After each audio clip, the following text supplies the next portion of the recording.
वैभव अपनी पत्नी रीना के साथ आधी रात को भोलापुर जाने के लिए मोहनपुर स्टेशन पर ट्रेन का इंतजार कर रहा होता है। अरे यार, ये ट्रेन तो आई नहीं अभी तक, पता नहीं कब तक आएगी। अरे वैभव जी, ट्रेन ही तो है, आ जाएगी। वैसे भी इन ट्रेनों की टाइमिंग फिक्स नहीं होती है। लेकिन रीना, तुम तो जानती हो ना, रात ज्यादा हो गई है। हाँ हाँ, मुझे पता है कि रात ज्यादा हो गई है, लेकिन अब हम इंतजार के अलावा कुछ नहीं कर सकते हैं। वो दोनों आपस में बात कर ही रहे होते हैं कि इतने में वहां एक मालगाड़ी जा रही थी। उस मालगाड़ी को देखकर वैभव बोलता है, यार इनका सही है, ये गाड़ी समय से आती है, लेकिन जो पैसेंजर ट्रेन होती है वही लेट आती है। वैभव, बस भी करो, इतना गुस्सा अच्छी बात नहीं है। एक तरफ रात ज्यादा होने की वजह से वैभव को गुस्सा आ रहा था, तो वहीं दूसरी तरफ वो जादुई मालगाड़ी आगे की तरफ निकल जाती है और थोड़ी ही देर में उस भूतिया जादुई मालगाड़ी में से किसी के हंसने हुए कुछ बड़बड़ाने की आवाज आती है। एक और नया शिकार आया है। इतना कहते ही वो गाड़ी अपने भूतिया शक्ति से एक सुंदर सी वैन बन जाती है और स्टेशन के पास चली आती है। उस वैन में एक ड्राइवर भी था। वो ड्राइवर वैभव से बोलता है, सर, आज रात यहाँ से कोई भी पैसेंजर गाड़ी नहीं जाएगी।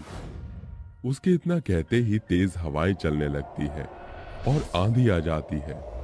सर, मौसम भी बहुत खराब हो रहा है, आप मेरी वैन में बैठ जाओ, मैं आपको आपकी जगह पर छोड़ दूंगा।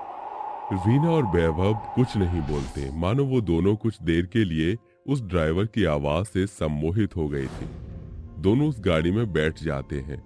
तभी ड्राइवर उनको जंगल के रास्ते ले जाने लगा कि तभी उस जंगल के रास्ते में उन्हें एक झटका लगता है और रीना का सम्मोहन टूट जाता है। रीना उससे बोलती है, भैया, तुम हमें कहाँ पर लेकर जा रहे हो? वैभव जी, देखो, हमें तो अपने गांव जाना था ना, ये ड्राइवर हम दोनों को कहाँ लेकर जा रहा है? रीना बेचारी अपनी पति को बोलती रहती है, लेकिन वैभव उसको कोई भी जवाब नहीं देता। वहीं दूसरी तरफ वैन के शीशे में उस ड्राइवर की आंखें रीना देख लेती है और बहुत ही डर जाती है। डरते हुए वो ड्राइवर से बोलती है, तुम्हारी आंखें लाल कैसे हो रही हैं? जैसे ही रीना उससे ये सवाल करती है, वैसे ही वो ड्राइवर अपनी मुंडी पीछे कर लेता है और भूतिया रूप में आ जाता है। जैसे ही वो अपने असली रूप में आता है, वैसे ही वो वैन भी एक जादुई भूतिया मालगाड़ी बन जाती है। ये सब देखकर रीना बहुत डर जाती है और हाथ जोड़कर अपने पति और खुद की जान की भीख मांगने लगती है। लेकिन कहते हैं, भूत किसी पर भी तरस नहीं दिखाते, उनको तो सिर्फ अपने शिकार से मतलब होता है। वैसे रीना और वैभव के ऊपर भी भूतों ने कोई रहम नहीं किया और उनको मार देते हैं और उन्हें मार कर खा जाते हैं। ऐसे ही दिन गुजरते जाते हैं और लोगों की मौत होती जाती है। लोगों के मन में अब उस भूत का खौफ बैठ गया था। दिन के समय तो मोहनपुर स्टेशन पर सब यात्रा करते थे, लेकिन शाम के 6 बजते ही लोगों का वहां से आना जाना बिल्कुल बंद हो जाता था। एक रात विष्णु नाम का लड़का रात के 8 बजे अपनी तांत्रिक विद्या सीखकर घर की ओर जा रहा था कि तभी उसकी नजर उस स्टेशन की तरफ जाती है और विष्णु खुद से बोलता है, इस स्टेशन के बारे में बहुत सुना है, एक बार इस स्टेशन का राज पता लगाना ही होगा। आखिर इस स्टेशन पर है क्या? विष्णु स्टेशन पर जाता है और जैसे ही वो उस स्टेशन पर जाता है कि तभी वहां से वही मालगाड़ी गुजरती है और थोड़ी देर बाद वही एक वैन आती है और विष्णु को उसमें बैठने के लिए बोलती है। थोड़ी देर बाद विष्णु उस वैन में बैठ जाता है। वो वैन एक बार फिर जंगल के रास्ते जाती है और उसमें ड्राइवर अपना चेहरा पीछे की ओर मोड़ लेता है। उसकी मुंडी घूमी हुई देखकर विष्णु उससे बोलता है, मुझे पता था तू यही करेगा, तो यहाँ सबको अपनी वैन में बैठाकर मारने के लिए लाता है, आखिर तू ऐसा क्यों करता है? कि ये बात सुनकर वो भूत बहुत तेज चिल्लाता है।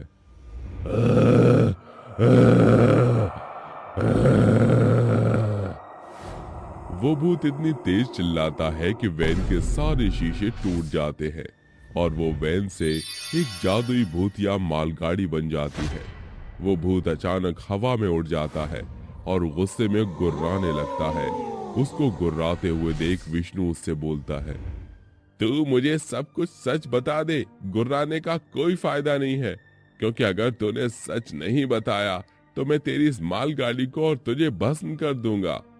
इतना कहते ही विष्णु अपने बैग से माता रानी का सिंदूर निकालता है और उसके ऊपर फेंक देता है। भूत दर्द में करहाने लगता है और उसको बोलता है, बताता हूँ, दर्द हो रहा है, तूने क्या डाल दिया है?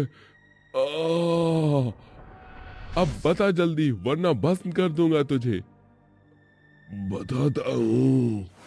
मोहनपुर गांव में भोला, राजन, भीमा, हीरालाल सभी एक मजदूर थे।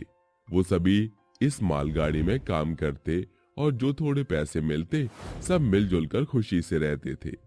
अरे भैया भीमा, हम सुने हैं कि तुम्हारी शादी हुई वाली है, ये बात सच है का? हाँ भैया, ये बात तो एक नंबर सही है। तो भैया हम लोगन को नहीं बुलाओगे का तुम? कैसी बात करा तो भैया, हम अपने बड़े भैया लोगों को नहीं बुलावेंगे तो के का बुलाएंगे? आखिर हमरा तुम सबके बिना कौन है? अच्छा भैया, तुम्हारे लिए हम गेंदा का फूल बिछाएंगे। वो सब बात ही कर रहे होते हैं कि इतने में वहां उनका मालिक आ जाता है और उनसे बोलता है, तुम सब ऐसे ही गप्पे मारते रहोगे या फिर कोई काम भी करोगे? मालिक की ये बात सुनकर सभी पैसों की मांग करने लगते हैं। तो उनकी ये बात सुनकर मालिक बोलता है, तुम सब काम नहीं करते हो, इसलिए तुम सबको पैसे नहीं मिलेंगे, समझे? वो सभी मजदूर पैसे की जिद करने लगे और ये देखकर मालिक को गुस्सा आ जाता है और वो कुछ गुंडों को पैसे देता है और उस मालगाड़ी में आग लगवा देता है। आग लगने की वजह से वहां के सभी मजदूर जिंदा जलकर मर जाते हैं। इन इंसानों ने हमारे साथ बहुत बुरा किया।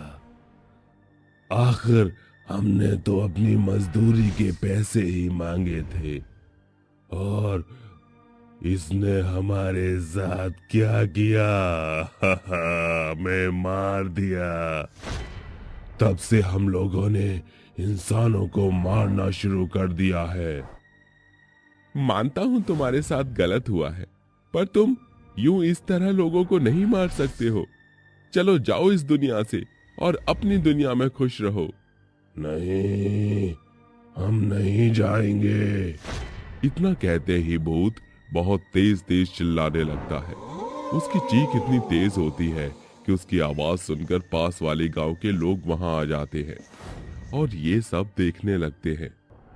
भूत हवा में उड़ जाता है और उसके साथ साथ और मजदूर भूत वो भी अब विष्णु के सामने आ जाते हैं। ये देखकर विष्णु सोच में पड़ जाता है, इतने सारे भूत, मैं कैसे इन सब का खात्मा करूं? उन भूतों का खात्मा करने का समाधान ढूंढने के लिए वो अपने गुरु का ध्यान करने लगा और अपनी सिद्धि शक्तियों से विष्णु अपने गुरुजी से बात करता है। अपने गुरुजी को सब कुछ बता देता है। उसके गुरुजी उसको बताते हैं, बेटा, इनकी शक्तियां इस जादुई भूतिया मालगाड़ी में है।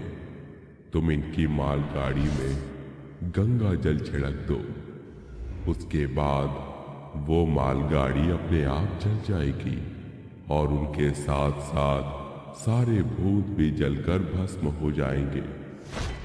इतना कहते ही विष्णु अपनी आंखें खोलता है और जैसा उसके गुरुजी ने बताया था वैसा ही करता है। विष्णु जैसे ही उस गाड़ी में गंगा जल डालता है वैसे ही उसमें आग लग जाती है। उस मालगाड़ी के साथ साथ वहां के सभी भूत जलकर मर जाते हैं। ये सब गांव वाले एक किनारे होकर देख रहे होते हैं और वो सब अब सुकून भरी सांस लेते हैं और सब खुशी से रहने